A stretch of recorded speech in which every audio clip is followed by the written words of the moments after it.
दिल्ली में जवाहरलाल नेहरू विश्वविद्यालय में प्रधानमंत्री नरेंद्र मोदी और केंद्रीय गृह मंत्री अमित शाह के खिलाफ आपत्तिजनक नारेबाजी का वीडियो वायरल होने के बाद अब विवाद खड़ा हो गया है।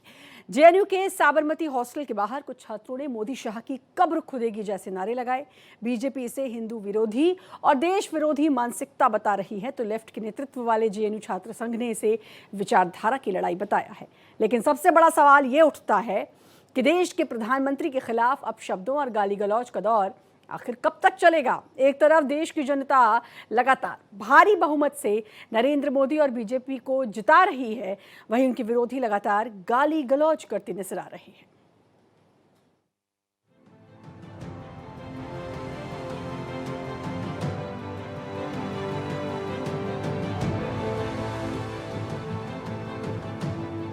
लगातार देश विरोधी गतिविधियों के कारण विवादों में रहे दिल्ली के जेएनयू में एक बार फिर विवादित और आपत्तिजनक नारे लगे हैं।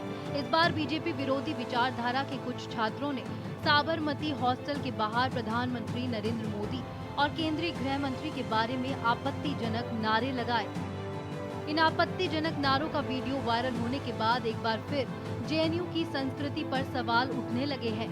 मामला दिल्ली दंगों के आरोपी उमर खालिद और शर्जील इमाम को सुप्रीम कोर्ट में जमानत न मिलने का है। सुप्रीम कोर्ट के फैसले से नाराज लेफ्ट संगठनों ने इसके लिए प्रधानमंत्री नरेंद्र मोदी और केंद्रीय गृह मंत्री अमित शाह को जिम्मेदार बताया और उनके खिलाफ आपत्तिजनक नारे लगाए। इन नारों की बीजेपी और राष्ट्रवादी विचारधारा के लोगों ने कड़ी निंदा की है, तो वहीं बीजेपी विरोधी दल ने इसे विचारधारा की लड़ाई बताया है और बीजेपी को ही इन घटनाओं के लिए जिम्मेदार बताया है। ये जेएनयू को टुकड़े टुकड़े गैंग राहुल गांधी जैसे देश विरोधी मानसिकता वाले और सभी, चाहे आरजेडी हो, चाहे टीएमसी हो, चाहे वाम दल हो, ये टुकड़े टुकड़े गैंग का एक कैंप ऑफिस बन गया, कार्यालय बन गया। खालिद और शर्जील के समर्थन में जो लोग बोलेंगे वे देशद्रोही है। कि मैं इसको कड़े शब्दों की निंदा करता हूं। अगर इस देश में मानयोग सुप्रीम कोर्ट की बात के ऊपर भी प्रोटेस्ट होंगे तो फिर बचा क्या। इन लोगों को कोई देश से, कोई संविधान से, कोई कानून से मतलब नहीं है। ये अलगाववादी लोग हैं। ये केवल और केवल देश को तोड़ने वाली बातें करते हैं। देश के प्रधानमंत्री जी के खिलाफ अपशब्द बोलने, देश के गृह मंत्री के खिलाफ अपशब्द बोलने बड़े शर्मसार है। बात जेएनयू की नहीं है। ये कुछ लोग हैं जो इस प्रकार के देश विरोधी नारे, धर्म विरोधी नारे लगाना, ये अफजल गुरु के लिए भी नारे लगाते हैं, सुप्रीम कोर्ट के फैसलों के खिलाफ भी नारे लगाते हैं, आतंकवादियों के समर्थन में नारे लगाते हैं, नक्सलवादियों के समर्थन में नारे लगाते हैं। लेकिन कुल मिला के इनके नारे केवल नारों तक ही बचे हैं। जहां नक्सलवादी होते थे वहां नक्सलवादी खत्म हो गए हैं, जहां आतंकवादी होते थे वहां आतंकवादी खत्म हो गए हैं। और दिल्ली के दंगाइयों पर, दिल्ली में जिन लोगों ने दिल्ली के खिलाफ साजिश रची, उनके खिलाफ सुप्रीम कोर्ट का फैसला आ गया है। तो इनकी छटपटाहट है और देश के दुश्मन ये जो सपोले हैं, इनका सिर कुचला जा रहा है, इसलिए ये बिलबिला रहे हैं। ये लोग जो कार्य कर रहे हैं उन पे नकेल करने का काम टाइम आ गया है। मुझे लगता है दिल्ली पुलिस इस पे सख्त से सख्त कार्रवाई तो करेगी ही, लेकिन वो लोग अब चिन्हित हो जाने चाहिए कि जो जेएनयू को बदनाम करने के रहने के, मतलब स्टूडेंट के नाम पर जेएनयू को जो बदनाम कर रहे हैं, उन पे अब नकेल कसने का, और ये देश विरोधी जो गैंग, टुकड़े टुकड़े गैंग है, विपक्ष के लोगों को भी अब देखना चाहिए कि वो लोग किसके साथ खड़े हैं। जब वो उनके साथ खड़े होते हैं, उनका समर्थन करते हैं, तो देश विरोधी ताकतें वो भी उनको भी समर्थन कर रहे हैं। फैसला ऑनरेबल सुप्रीम कोर्ट का है और इस देश में किसी भी तरह की अराजकता बर्दाश्त नहीं की जा सकती है। न्यायालय का फैसला सभी पक्षों को मान्य होता है, इसलिए ये शोर शराबा कठोरतम शब्दों में इसकी भर्त्सना सबको करनी चाहिए और निसंदेह ऐसी गतिविधियां कतई स्वीकार्य नहीं है। This type of slogan in India in last 50 years, you will see hundreds of times raised, not once. All political parties supporters. This type of slogan raised, though it is not proper to raise like that, and it will not be done also, but this way of slogan unnecessarily create trouble. JNU के मुख्य सुरक्षा अधिकारी ने Delhi police के वसंत कुंज police station के SHO को पत्र लिखकर जेएनयू के साबरमती हॉस्टल के बाहर प्रधानमंत्री के खिलाफ आपत्तिजनक और भड़काऊ नारे लगाने के मामले में एफआईआर दर्ज करने का अनुरोध किया है। लेफ्ट संगठनों ने ये प्रोटेस्ट शर्जील इमाम और उमर खालिद को सुप्रीम कोर्ट से जमानत न मिलने और 5 जनवरी 2020 को कैंपस में हुए हमले की 6ठी बरसी के मौके पर आयोजित किया गया था, लेकिन इसने प्रधानमंत्री नरेंद्र मोदी और केंद्रीय गृह मंत्री अमित शाह के खिलाफ आपत्तिजनक भाषा का रूप ले लिया। Bureau report, Bharat express. तो हालांकि ऐसा पहली बार नहीं हुआ है कि जब जेएनयू इस तरह के विवादों में आया हो या जेएनयू में नारेबाजी हुई हो। अक्सर जेएनयू में इस तरह की विवादित नारेबाजी देखने को मिलती है। अब इसी पर हम चर्चा भी करेंगे। हमारे साथ एक पैनल भी जुड़ेगा। फिलहाल हमारे साथ मोहिंद्र प्रकाश, नेता कांग्रेस, जुड़ चुके हैं। मोहिंद्र जी, स्वागत है आपका भारत एक्सप्रेस पर। लेकिन एक बार फिर से जेएनयू विवादों में है, क्या कहना है? कांग्रेस ने कहा कि ये गुस्सा जाहिर करने का एक तरीका है क्योंकि शर्जील को जमानत नहीं मिली। हर साल 5 जनवरी को वहाँ पर नारेबाजी होती है, लेकिन एक संवैधानिक पद पर बैठे शख्स और देश के प्रधानमंत्री के लिए, गृहमंत्री के लिए इस तरह की भाषा का इस्तेमाल करना क्या आपको लगता है सही है? हाँ, नमस्कार श्रद्धा जी, काफी दिन बाद आपके साथ आया हूँ आज। देखिए, एक सरकार के बारे में बड़ी अच्छी चीज़ है। कभी आज से पहले 2014 से पहले आपने देखा कि मनमोहन सिंह जी ने वाजपेयी पे मुकदमे किए हों या अपोजिशन लीडर्स पे किए हों, इंदिरा गांधी ने किए हों या इंदिरा गांधी के ऊपर किए हों। नेहरू से लेके आज इतिहास बताता है कि आदमी अपने पुराने नेता जो होते हैं हार जाते हैं, पार्टी हार जाती है, वो अपना काम करती है या अपना काम करते हैं। ये पहली सरकार एक ऐसी देख रहा हूँ 11 साल में अपोजिशन लीडर कोई भी ऐसा बचा हो जिसके ऊपर उन्होंने आक्षेप ना लगाए हों, जिनको पाकिस्तानी डिक्लेयर ना। अल्टीमेटली होता क्या है कि ये सबको पाकिस्तानी और हिंदुस्तान के विद्रोह करने वाले लोगों में शुमार करना चाहते हैं। अभी पीछे राहुल गांधी जी जर्मनी गए थे तो इन्होंने कहा राहुल गांधी देश की बुराई करते हैं। अरे भाई, वहाँ पर जो सम्मेलन था वो हिंदुस्तान छोड़िए, विपक्ष जितने भी पूरी दुनिया के कंट्रीज़ के विपक्ष के नेता हैं उनका एक सम्मेलन था और हर आदमी ने वहाँ जिस जिस देश से आए थे अपनी सत्तारूढ़ पार्टियों के खिलाफ बोला। तो सत्ता के खिलाफ बोलना लोकतंत्र की कहीं ऐसी चीज़ हो जो लोकतंत्र को निभाया ना जा रहा हो, उसके बारे में बोलने से आप क्या समझते हैं कि वो कोई बुराई है देश की? आज आप नहीं, कोई बुराई बिल्कुल नहीं है। विपक्ष अगर अपनी बात रखता है कोई बुराई नहीं है, लेकिन यहाँ विपक्ष नहीं, यहाँ जेएनयू जो बार बार विवादों में आता है, कभी कब्र खुदेगी, भारत तेरे टुकड़े होंगे, इस तरह के नारेबाजी, ये क्या लगता है सही है? क्योंकि सुनने में तो बिल्कुल सही नहीं लगता है। श्रद्धा जी, मैं वहीं आ रहा हूँ। मैं आज एक बड़ी अच्छी घटना अखबार में आपने पढ़ी होगी।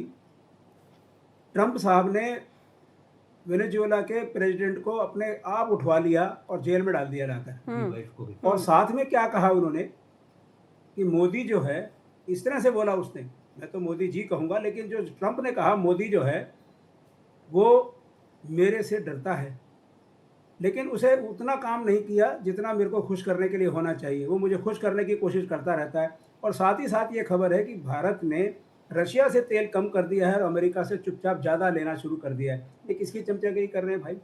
अब बात आती है जेएनयू की। देखिए, जेएनयू में कन्हैया कुमार जी के ऊपर आपने क्या आरोप लगाया था कि उन्होंने नारे लगाए कि भारत तेरे टुकड़े होंगे। एक सबूत पेश नहीं किया आज तक। कोर्ट बार बार पूछ रही है। वो निकला कि कोई चुपचाप पीछे से आया आदमी, अब मैं तो नहीं कहूँगा वो आरएसएस का था या वो कोई बीजेपी का था, लेकिन कोई ना कोई ऐसा आदमी था वहाँ जिसका जेएनयू से कोई नाता नहीं था, और वो ये नारे लगा करके इन सबको फंसा कर चला गया। आपको तो मौका चाहिए ना। तो ये बताइए, बीजेपी ने वहाँ इतने लोग थे या दिल्ली की पुलिस ने इतने लोग स्टूडेंट थे, सिर्फ उसी स्टूडेंट की आवाज़ को पकड़ा और कैसे वो आवाज़ कैच हो गई। ऐसे ही बिहार में हुआ जब राहुल गांधी जी थे और जब स्क्रिप्टेड था, चले गए। ये कहना चाह रहे हैं स्क्रिप्टेड था, ये करवाया गया है? सीधे सीधे बात करते हैं ना। फिर यासिर जिलानी साहब भी जुड़ चुके हैं, उनका रिएक्शन लूंगी मैं पूरी श्रद्धा के साथ कहता हूं, भगवान राम के प्रति श्रद्धा अर्पण करते हुए मैं कहता हूं, मोदी जी के प्रति पूरी श्रद्धा अर्पण करते हुए कहता हूं कि ये सारी स्क्रिप्ट सरकार द्वारा बनाई जाती हैं। और मेरे ऊपर अगर कोई लड़की ये कह दे कि साहब इन्होंने मेरे ऊपर रेप अटेम्प्ट किया है, तो 5 से 10 साल लग जाएंगे मुझे ईमानदारी से होते हुए भी छूटने के लिए जेल से। तो इनका तो काम ही एक है कि हर आदमी को फंसा दो। एक भी केस बताइए श्रद्धा जी, मैं आपसे पूछ रहा हूँ, एक भी केस बताइए जिसमें कोई कन्विक्ट हुआ हो। आज 11 साल हो गए, 11 साल केस चलते हुए हो गए, लेकिन कोई भी केस में कन्विक्ट हुआ हो कोई? ठीक एक है, भी बता दीजिए। स्क्रिप्टेड तो होता ये है, झूठे चाहे प्रचार हम हैं। बिहार में बात करें, प्रधानमंत्री मोदी की माता जी के लिए अभद्र भाषा की बात करें या कुछ भी, ये सब स्क्रिप्टेड है, आपका ये कहना है। मनीष चौधरी भी हमारे साथ जुड़ चुके हैं, उपाध्यक्ष हैं एबीवीपी के जेएनयू से, और साथ ही साथ यासिर जिलानी साहब भी हमारे साथ जुड़ चुके हैं। जिलानी साहब, मैं आपका रुख करूंगी क्योंकि आपको जवाब देना होगा। स्क्रिप्टेड कह रहे हैं साफ तौर पर मोहिंद्र प्रकाश, कांग्रेस इसको स्क्रिप्टेड कह रही है। ये मैं आपका रुख करूंगी, रिएक्शन लूंगी। जरा मैं मनीष चौधरी का रिएक्शन उससे पहले ले लूं क्योंकि एबीवीपी से है, जेएनयू से जुड़े हुए हैं। मनीष, क्या कुछ हुआ था? ऐसे नारे लगे थे या लग रहा है कि बीजेपी ने लगवाए थे ये नारे? नहीं, अब जैसे मोहिंद्र प्रकाश जी कह रहे हैं कि वामपंथ से भी अब बीजेपी या एबीवीपी नारे लगवाने लगे, तो इतने बुरे दिन अभी बीजेपी या एबीवीपी के नहीं आए हैं कि वो उनसे वामपंथियों से अपने नारे लगवाएं या अपनी स्क्रिप्ट पूरी करवाएं। और वामपंथी कब से ऐसे हो गए कि बीजेपी या आरएसएस के जो विचारों को फॉलो करते हुए उनके स्क्रिप्टेड के ऊपर काम करने लगे। कांग्रेस तो वही पार्टी है जो वामपंथ के खिलाफ लड़ाई लड़ती है और आज वही वामपंथ की गोद में जाके बैठ जाती है। जैसे जो पहले गवर्नमेंट थी उसके टाइम पे ये उसके खिलाफ सीआरपीएफ, उनकी सिक्योरिटी पर्सनल्स है, वो उस टाइम भी काम करते हैं, पर आज उनके तरफ से बोलने के लिए स्पोक्स पर्सन या पीस ट्रीटीज के लिए कांग्रेस के जो प्रवक्ता हैं वो आते हैं और बोलते हैं कि जो नक्सलवादी आदमी है या जो लेफ्टिस्ट लुम्पेंस है या गुन्स है, अर्बन नक्सल्स है, उनकी पीस ट्रीटीज की बात करते हैं और वो उनकी एडवोकेसी करते हैं। वो नहीं बता सकते कि स्क्रिप्टेड है या कन्विक्टेड है। वो कानून का काम है। कानून ने कल काम किया शर्जील और उमर खालिद को सलाखों के पीछे रखने का 1 साल के लिए, और फिर से कहा कि उन्हें रिहा नहीं, उनकी बेल पिटीशन रिजेक्ट कर दी। तो ये उमर खालिद की जो बेल पिटीशन जो रिजेक्ट की है, तो क्या उसकी फ्रस्ट्रेशन है? 5 जनवरी को हर बार होता है यहाँ पर विरोध प्रदर्शन, अगर मैं गलत नहीं हूँ तो क्या उसकी फ्रस्ट्रेशन है ये, तब ये नारे लगाए गए? आप वहाँ पर मौजूद थे, क्या कुछ देखा या आपको किसी ने बताया क्या कुछ हुआ?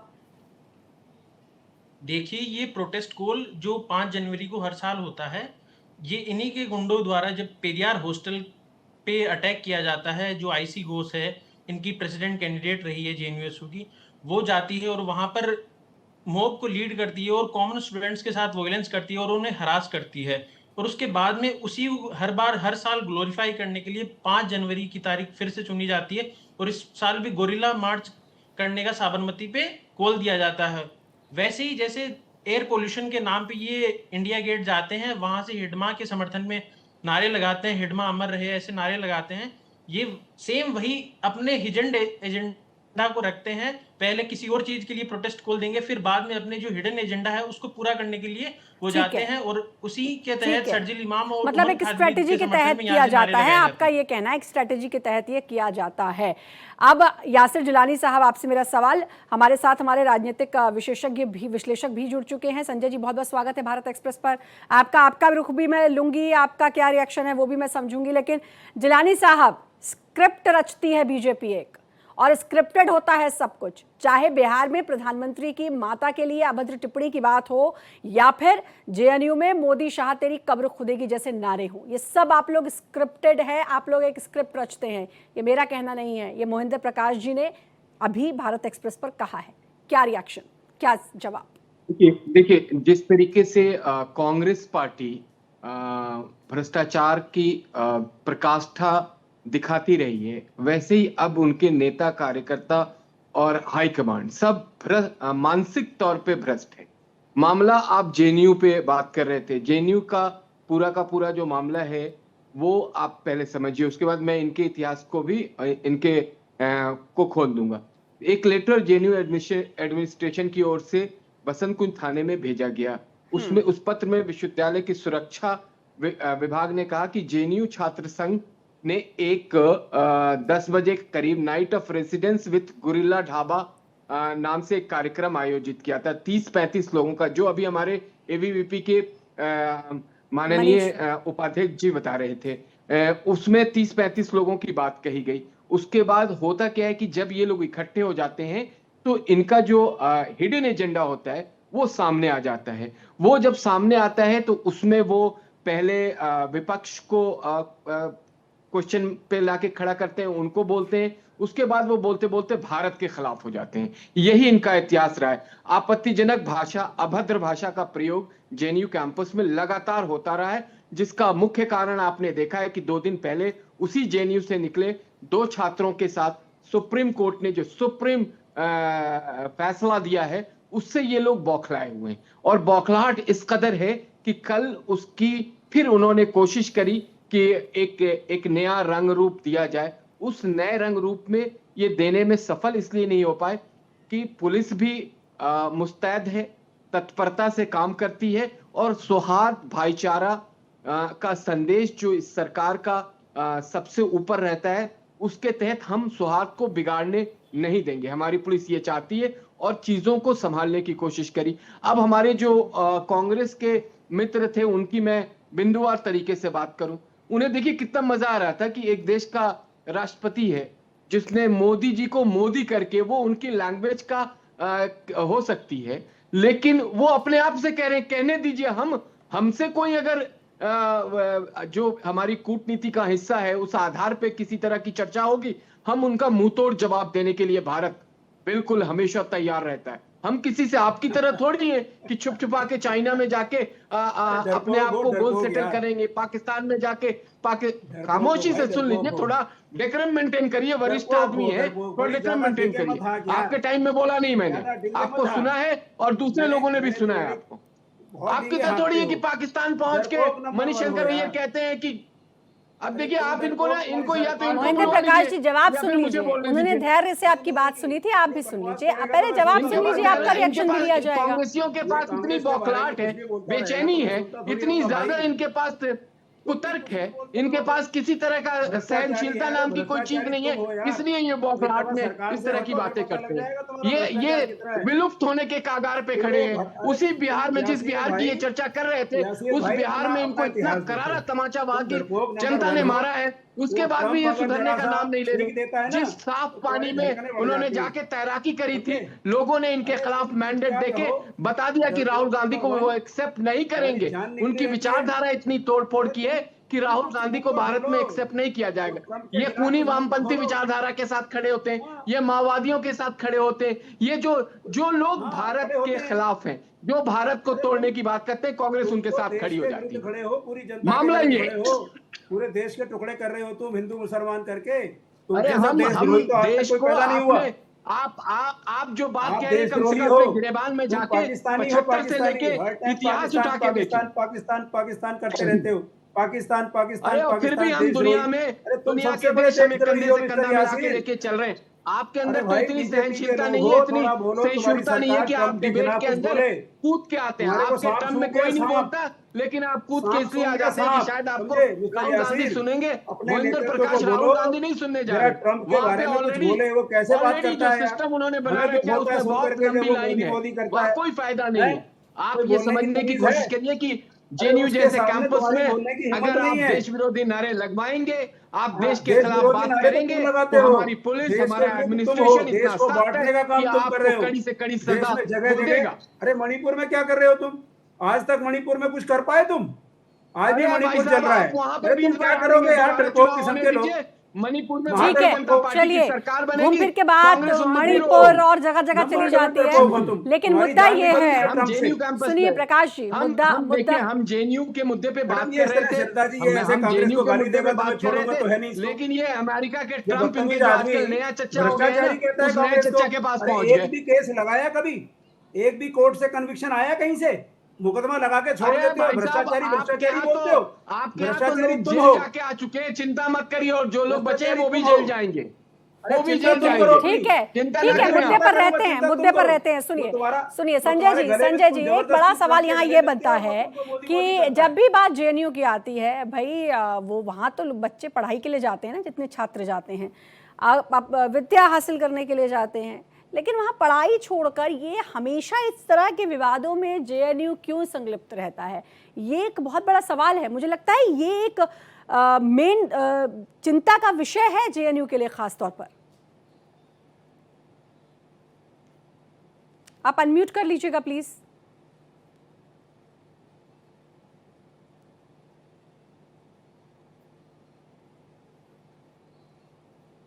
संजय जी अनम्यूट। जेएनयू जो है आपको वित्त मंत्री भी देता है, फिनांस मिनिस्टर भी देता, अच्छे लीडर भी देता है, और लीडर तभी निकलते हैं। देखिए चौधरी जी हैं, कितनी अच्छे तरीके से उन्होंने अपनी बात रखी है। अब वो एबीवीपी के राजनीति करेंगे तो स्वाभाविक रूप से एबीवीपी की बात करेंगे। मेरा ये कहना है कि वहां पे यदि 5 जनवरी हमेशा ही छात्रों के द्वारा एक विरोध प्रदर्शन किया जाता रहा है, हमेशा ही, हर साल हो रहे हैं जब से 2020 के, और जिस नारे की बात हो रही है जो अभी कांग्रेस नेता की तरफ से हमने सुना, और आप कह रही हैं कि वो कह रहे हैं कि बीजेपी के द्वारा स्क्रिप्टेड है, तो हो सकता है हम सहमत इसलिए होंगे इससे क्योंकि इससे फायदा ही सिर्फ बीजेपी को है, और भारतीय जनता पार्टी को राजनीति ही सिर्फ इन्हीं मुद्दों पे नहीं है, इन्हें सूट करती है। देश की बात जब भी कह रहे थे, अरे यासीन भाई कह रहे थे, बहुत सही बात है, उन्होंने सही कही, जिलानी साहब ने, यासिर जिलानी ने, इन्होंने जब बात कही कि ये भारत पे आ जाते हैं विरोध करते करते, ये तो आज तक देश का नेताओं का विरोध किया ही नहीं इन्होंने। संसद से लेकर सड़क तक भारतीय जनता पार्टी को 60 साल लग गए देश में लड़ते लड़ते सत्ता में आने, इन्होंने तो सत्ता का कभी विरोध किया ही नहीं। इनका विरोध पार्टी का विरोध होता था, और नरेंद्र मोदी का प्रधानमंत्री नहीं होता था। आज के विपक्ष यदि कोई सवाल पूछ ले पक्ष से तो वो देश का विरोध हो जाता है। क्यों छुपते हो रे भाई, क्यों छुपते हो देश के पीछे, क्यों छुपते हो सेना के पीछे, क्यों छुपते हो छात्र के पीछे, क्यों छुपते हो आप किसी और के, आप आओ ना, फ्रंट पे आओ, महंगाई पे बात करो, बेरोजगारी पे बात करो, शिक्षा पे बात करो, स्वास्थ्य पे बात करो। और सबसे बड़ी बात है सरदार जी कि 2014 के बाद ही जेएनयू में ये सब क्यों होने लग गया। 2014 इस तरह के संघर्ष क्यों हुए? क्या जो जनवरी में 20 तारीख को जो घटना जेएनयू में घटी, क्या उसकी जिम्मेदारी गृह मंत्री जी ने लिया था? क्या पुलिस तो उनके अधीन थी? क्यों घटी ये घटना जेएनयू में? वहां तो छात्र पढ़ने के लिए गए थे, उनके जीवन की कोई सुरक्षा की जरूरत नहीं है क्या?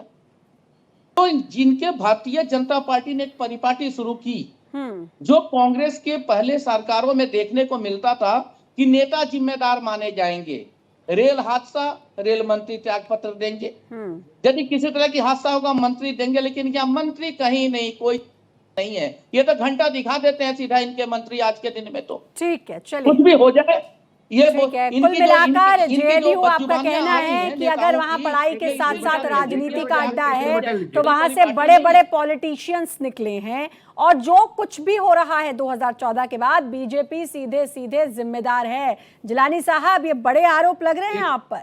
2014 से पहले ऐसा नहीं होता था। एक मिनट, मैं सवाल पूरा कर लूं। 2014 से पहले ऐसा नहीं होता था। संजय मिश्रा जी ने कहा, अभी आपने सुना होगा, सबसे बड़ी बात कि बीजेपी इस तरह की राजनीति करती है, और 2014 से पहले सब कुछ ठीक ठाक था। आप लोगों के सत्ता में आने के बाद ही सब कुछ बिगड़ा है, माहौल बिगड़ा है। जवाब दीजिए।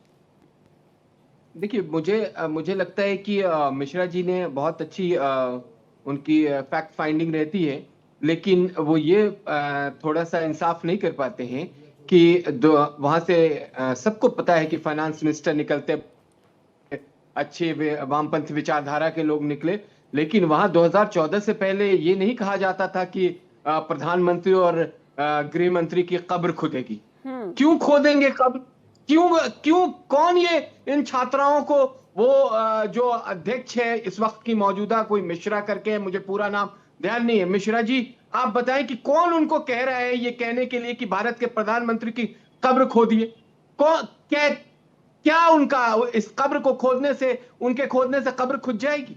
आप जिस प्रतिष्ठित विश्वविद्यालय की बात जेएनयू की कह रहे हैं, उसमें इस तरह के नारे अगर छात्र और छात्राएं लगा रही हैं, तो मुझे तो अभी मैंने एक नारे पे चर्चा करिए, कहिए तो जो कल रात की पूरी जो कहानी है वो आपके सामने रखें, आपको शर्मसार हो जाएंगे। इस तरह का माहौल तो नहीं था। हम लोगों ने भी दिल्ली की प्रतिष्ठित विश्वविद्यालय से पढ़ाई करी है, जामिया मिलिया इस्लामिया में, जहां पे पैरेलल सब बराबर के से हिंदू मुस्लिम सिख ईसाई छात्र छात्राएं थे, और लंबी पढ़ाई करी, लंबे वक्त तक वहां पे आंदोलन और छात्र राजनीति से भी जुड़े रहे। तो इस तरह का माहौल तो हमने नहीं देखा था कभी कि हमने किसी वक्त प्रधानमंत्री के लिए बुरा भला कहा हो, उस वक्त के प्रधानमंत्री जो थे उनके लिए कोई गालियां निकाली हो।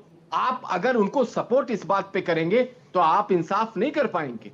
ये इसलिए मामला भड़क जाता है। उसके बाद प्रवक्ता आके कहते हैं कि ट्रंप चचा जो हैं वो अमेरिका में प्रधानमंत्री को धमका रहे हैं। वो क्या कह रहे हैं? क्या आपको ये मजा आ रहा है कि आपके देश के प्रधानमंत्री के ये लिए मेरा कोई आदमी सवाल भी था इसी तरह की प्रकाश जी बात से, कर रहे हैं? महेंद्र प्रकाश जी से, कि बात रामायण की हो रही है और आप मुझे महाभारत सुना रहे हैं, तो ये बिल्कुल ही अलग जा रहे हैं। और मैं सवाल ये देखिए, इसके बाद सवाल ये उठता है कि इसकी भर्त्सना क्यों नहीं की जाती एक संवैधानिक पद पर देश के प्रधानमंत्री, गृह मंत्री के लिए, चाहे वो किसी भी पार्टी के हो। मैं कहती हूँ कल को कांग्रेस का शासन हो, कांग्रेस के हो, किसी और का शासन हो, किसी और पार्टी के हो, लेकिन एक संवैधानिक पद पर बैठे प्रधानमंत्री और गृह मंत्री के लिए इस तरह की भाषा, इस तरह की नारेबाजी क्या सही है? क्या इसको जस्टिफाई किया जा सकता है? क्या कहा जा सकता है कि नहीं नहीं ये तो बिल्कुल ठीक है, जो कहा सही कहा? ये कहने की कोशिश बार बार कही जाती है ना, विपक्ष कहता है ना। संजय जी अपना जवाब दें, उसके बाद मैं प्रकाश जी आपका रुख कर रही हूँ, जरा 30 सेकंड उन्होंने समय मांगा है। मैं इसी के संदर्भ में मैं रुकना चाह रहा था। मैं ये कह रहा हूँ कि नारेबाजी हमारी आजादी है, हम मांग करेंगे, ये हमारा संवैधानिक अधिकार है, परंतु जिस तरह के नारों की बात, ठीक है, ये नहीं होना चाहिए, उचित नहीं है, बिल्कुल नहीं होना चाहिए। लेकिन मैं सिर्फ सदन का मैं सिर्फ यहाँ पे लाना चाहता हूँ, अटल बिहारी वाजपेयी ने अपने वक्तव्य में कहा था कि एक समय था जब मैं स्पीच दे रहा था और पंडित जी प्रधानमंत्री नेहरू को संबोधित करके कहा था कि पंडित जी सामने सदन में उपस्थित थे और मैंने अपने भाषण में ये कहा कि पंडित जी आपके दोहरा चरित्र है, आपके अंदर चर्चिल भी है और चैम्बरलेन भी है। ये संसद में अटल जी ने कहा है कि मैंने ये पंडित जी के सामने कहा, और पंडित हमको एक सभा में, एक कहीं बैंकेट में मिलते हैं और पीठ पर हाथ रख के बोलते हैं बहुत अच्छा भाषण दिए हो। अरे दोहरा चरित्र और कब्र खुदेगी, बहुत अंतर है सर, बहुत अंतर है। दोहरा चरित्र और कब्र खुदेगी। वाजपेयी थे जिसको सुप्रीम कोर्ट ने कल बेल जिसकी रिजेक्ट करी है, उसी छात्र ने चिकन लेग की बात उठाई थी भारत में सबसे पहले, आज से 5 साल पहले।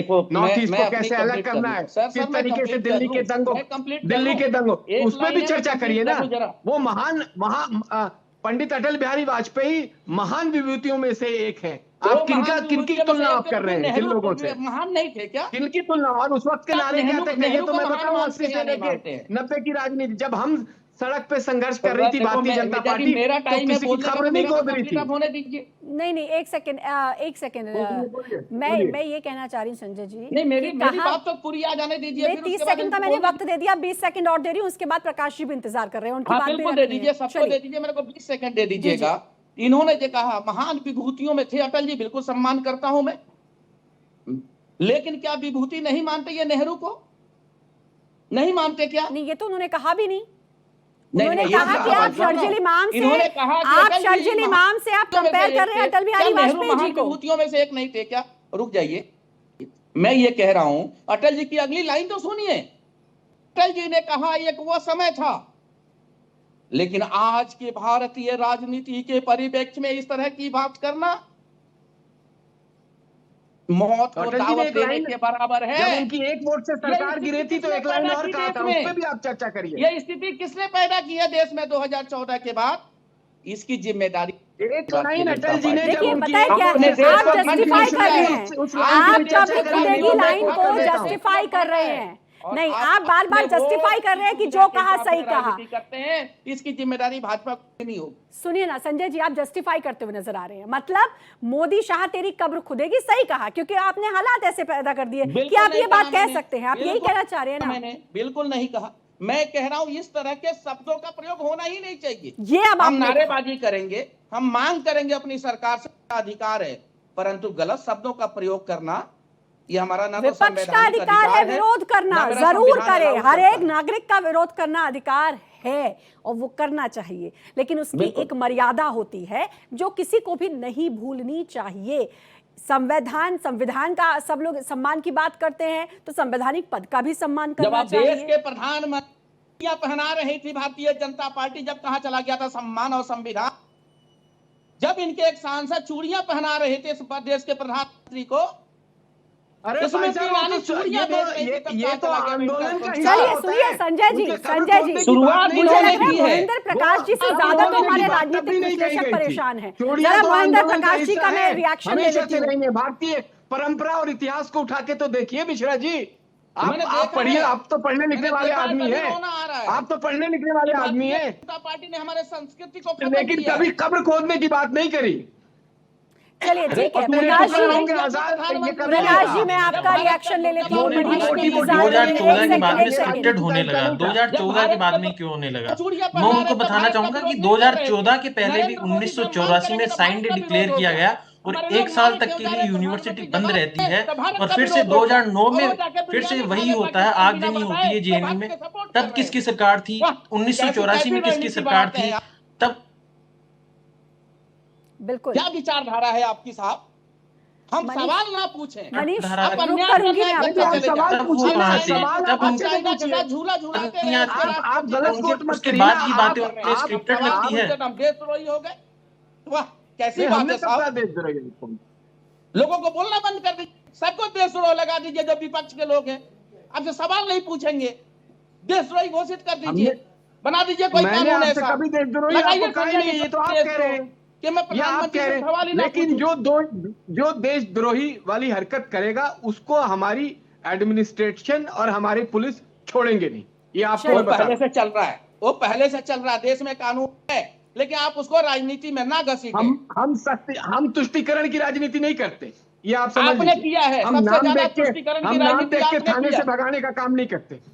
चलिए अब मैं महेंद्र प्रकाश जी हुआ से करता था। सुनिए सुनिए आपने संजय जी, आपके राजनीति 30 नहीं सेकंड की। बहुत देर यानी पहले खत्म हो कांग्रेस ने चुके हैं, आपके सत्ता 20 ने सेकंड बहुत बसपा देर ने पहले भारतीय खत्म हो चुके पॉलिटिक्स का हैं। हिस्सा प्रकाश आपके जी, दौर में था, कांग्रेस के टाइम। आप कांग्रेस से हैं, आपसे ज्यादा संजय चिंतित मिश्रा जी संजय आरोप मिश्रा लगा रहे मुझे हैं सुनाई कि और 2014 दिखाई के नहीं बाद किया भी आपने। ऐसी चीजें होने लगी। मनीष, मैं उनको मनीष, बताता हूँ मनीष, 1984 में भी साइंड डिक्लेयर किया गया, मनीष, उसके मनीष, बाद में बहुत 2009 valid में भी किया गया। तब किसकी मनीष। सरकार थी और कौन सरकार उसके लिए जिम्मेदार थी? यदि आपको ये लगता है कि ये स्क्रिप्टेड है तो फिर वो भी स्क्रिप्टेड रहा होगा, उस पे भी बोलिए। आप उस पे क्यों नहीं बोलते हैं?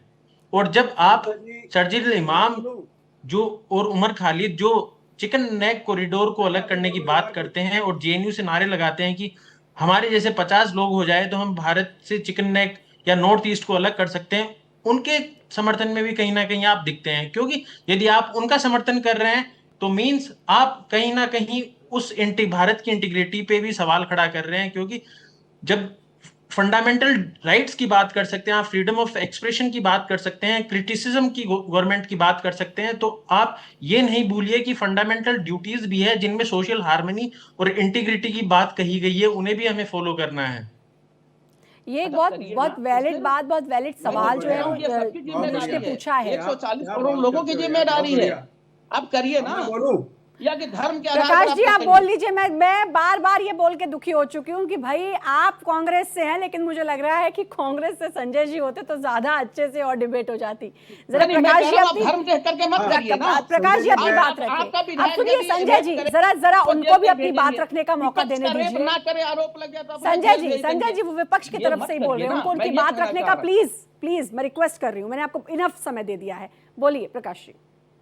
श्रद्धा जी, आप बड़ी गंभीरता से मैं कहता हूँ, ऐसी पार्टी जिसने देश की आज़ादी में उसका योगदान रहा, जिसके दो प्रधानमंत्री जिन्होंने सेक्रीफाइस किया, आज उस पार्टी को अगर कहा जाए कि देशद्रोही है तो मैं तो इस देश का दुर्भाग्य ही समझता हूँ। जहाँ तक बात जेएनयू की है, देखिए जेएनयू का मामला लॉ एंड ऑर्डर का है। लॉ एंड ऑर्डर का हाल आप देखिए कि सुप्रीम कोर्ट ने कल कहा और 5 बंदों को उन्होंने रिहा किया जमानत पर। 2 बंदों के खिलाफ कोई सबूत आज तक, चार्जशीट आज तक कोई पेश नहीं की गई। 5-5 साल निकलने के बाद आपके पास छोड़े से भी सबूत नहीं हैं, तो दिल्ली पुलिस और हिंदुस्तान की इंटेलिजेंस सीबीआई को मैं आईबी को मैं क्या कहूँ।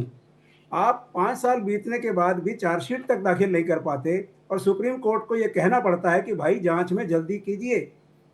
तो आप कानून को अपने हाथ में लेते हैं, कानून को आप अपने हाथ में इस तरह लेते हैं कि बंदे को जमानत ना मिले, वो बिना कारण के 5-5, 10-10 साल जेल में बैठा रहे। आपके पास कोई सबूत नहीं होते, जब तक मुकदमे का फैसला नहीं होता कोई और उनको किसी कोर्ट ने उनको कन्विक्टेड नहीं किया, लेकिन आप जो है उनको जमानती, भ्रष्टाचारी, देशद्रोही, न जाने कितने नामों से भाई साहब, पुकारते दिल्ली रहते दंगे हैं। में जो लोग जब मारे गए थे उनके परिवार के